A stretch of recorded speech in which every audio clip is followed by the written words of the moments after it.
Alright, welcome back to Code Veronica. In this video we're going to do some sort of kind of backtracking, but not really.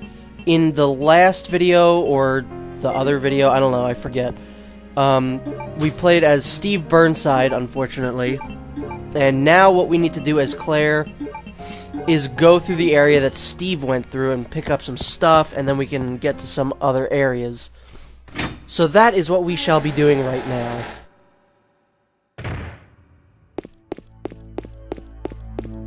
This is the area that we were in when we first encountered a Bandersnatch.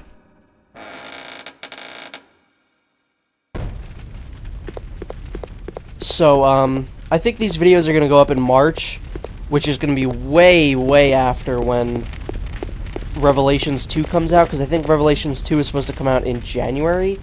And it's December right now, so there's about a month in between, but they announced that when you collect the full like retail release, you get to play as Wesker in raid mode.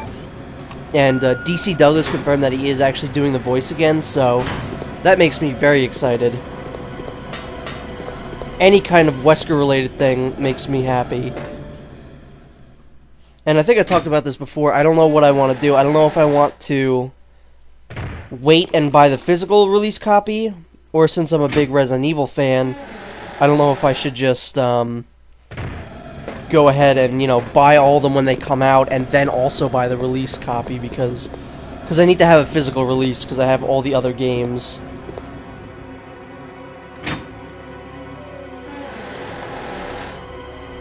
Also, they announced that Barry Burton will be in the game, which is the first game he's going to be in since 3. Technically, he was in the Mercenaries of 5, but I don't count that. So we can use that card to get in here. There's going to be a grenade launcher. I would say actually get that grenade launcher ready, because it's going to be very useful in the next room that we're going in.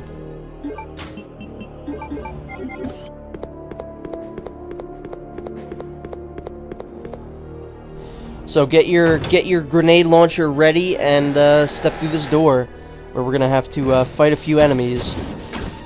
As soon as you get in the door, fire two you know, grenades that way, and then try and position yourself that way, and then you will take out 2 Bandersnatches. Depending on how close you are to a Bandersnatch, it will usually take about 2 bullets or 2 explosions to kill a Bandersnatch. Which is why I would always recommend using either the grenade launcher or the exploding arrows.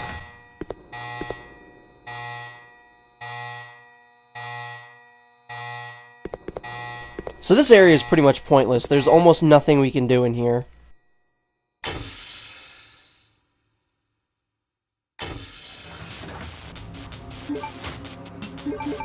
Switch back to our normal guns, because we don't need to be brandishing a grenade launcher all around where we're going. It's gonna give the zombies the wrong impression. I do believe this is the door that we want to really go in. Nope, this is where we got Steve's guns.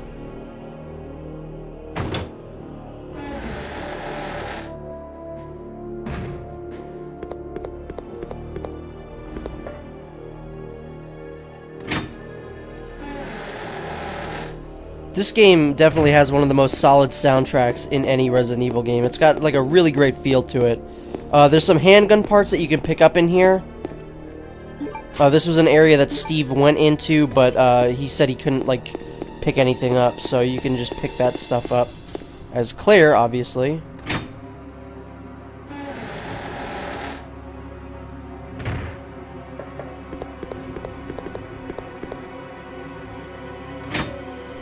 But yeah, I would say the best soundtracks in the series would probably be 5 has a great one, 4 has a great one, 6 has a great one, this has a great one, 2 has a great one. I'd say those are all the really good ones. 3 is kind of forgettable, I think.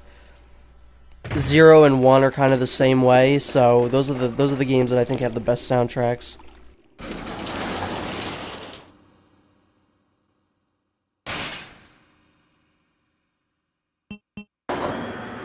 So we want to go up and head to the second floor, or the first floor, whatever button I just pressed.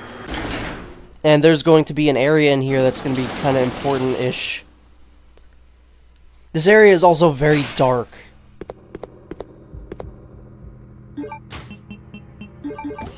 I think this is the last use for this card that we have. No, I think we can use it one more time. Oh my goodness.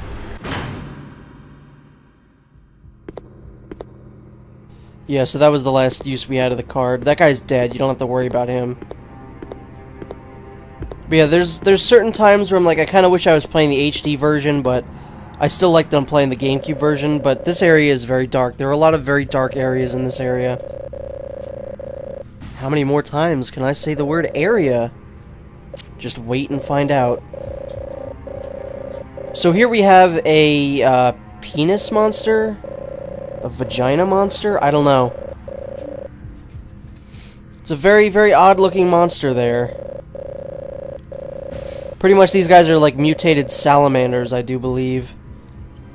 You can read the text there and it'll explain what they are. If it's a salamander, that means that that's not the only mutated salamander that we'll ever see in the Resident Evil series. As the Del Lago from Resident Evil 4 was a giant mutated salamander. So I guess evil cults and weird, you know, evil businesses like the Umbrella Corporation really like salamanders.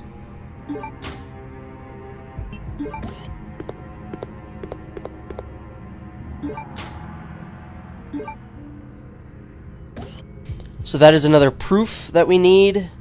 I think that's 2. We only need 1 more, and then we can hopefully get out of here. Get off this crazy island. So we are now in control of this this camera here. We can look at a few things. Claire will give her commentary on it. What we want to look at is that picture of the spooky, scary skeleton pirate over here.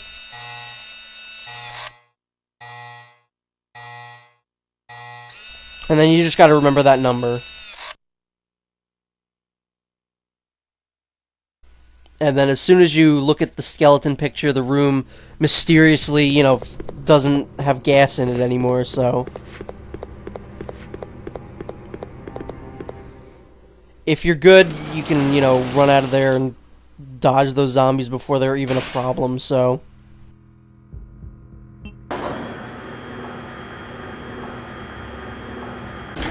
As if it probably wasn't clear enough already, right now our goal is to go to that room where the gas was in.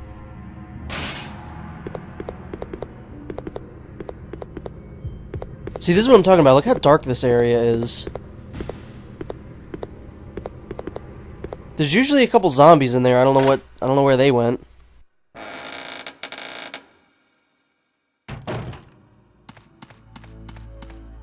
This is the room that we left Steve in, so... I don't know what he's doing right now, probably being really annoying somewhere.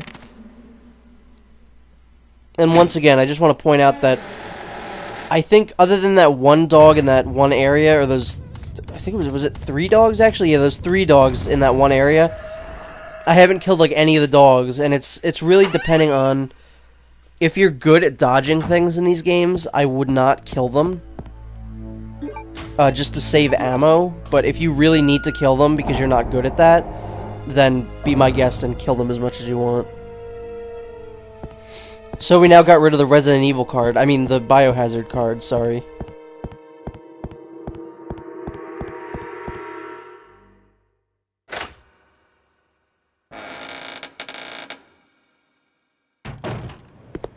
We were last in this area, a really long time ago. And now we can finally actually do something in here.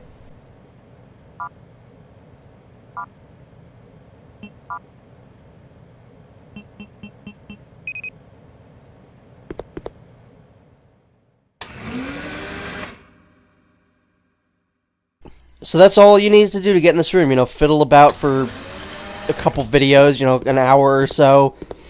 And then find a room that let you look into this room, that let you look into a that let you look at a picture of a skeleton pirate, and then you get the number, and then you go back to this room, and then you enter the code that was on the skeleton pirate picture, and then you get in here.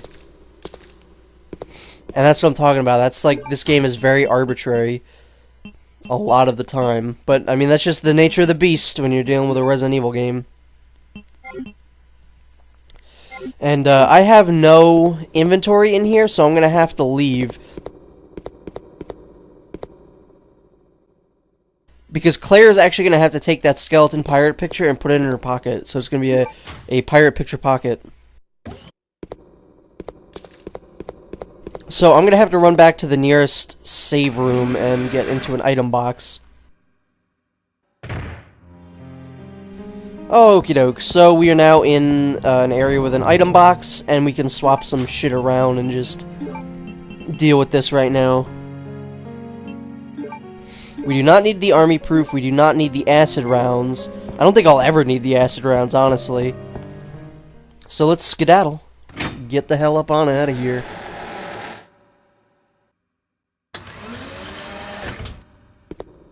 Okie doke, we are now in this room again, and we can put the giant painting in our pocket somehow. Thus is Resident Evil. I guess I should say thus is video games. Detected. Level 3. Emergency shutters will close. All personnel evacuate immediately. This sounds like a Final Fantasy VII song. So what we need to do right now is we need to avoid the little penis monster salamander guys, and then just kind of run out of here. You got plenty of time.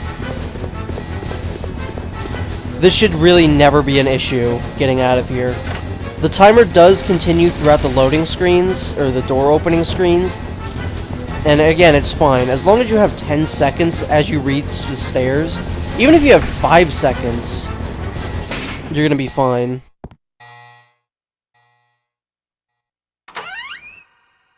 Personally, I've never died in that part. I love how this thing is just like, please pay attention to me, I'm a giant worm creature. And it's like, no, if I'm not gonna kill the dogs, I'm sure as hell not gonna kill you.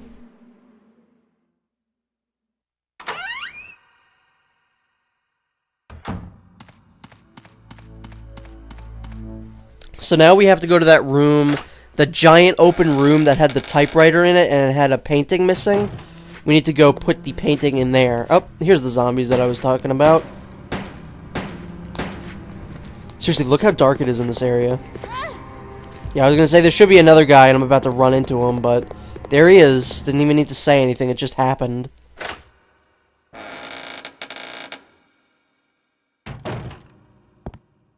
So this is the room where we need to put the other skeleton painting in, because there's a picture of like a normal pirate on the left side, and then there's a skeleton pirate there. He's a very saucy looking skeleton.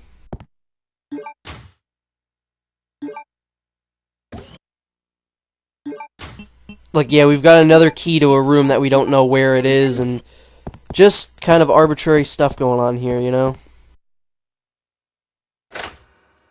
We just did all this. All this led up to getting another key. And I could see how people could get frustrated by this game. I get frustrated by it sometimes, but I just kind of laugh it off. It's very silly, and it's the last game that really does anything like this. Well, I don't know, technically Resident Evil 4 has you go all over the place for the Chimera plates, so you can get into further into Salazar's castle, but this game is just kind of like, alright, run to this side of Rockford Island, and then you can get a key, and then you go to the other area where you look in a room, and then you look in a camera that shows you a skeleton painting, and then you bring the skeleton painting to another room that you've previously found and couldn't do anything in, and then you put the painting there, and then the room opens up, and then you get a key from that room, and then you go explore the island more, and find another area where you can go in and find this, and then that allows you to go into the door that has the key, and then in that room, you have to solve a puzzle to get a key, to get a plate, to get off the island, and then when you're off the island, you have to do this, and that, and this and that, and it's just, it gets really ridiculous sometimes. But It's a Resident Evil game, and it's the last one that does that, so I can forgive it.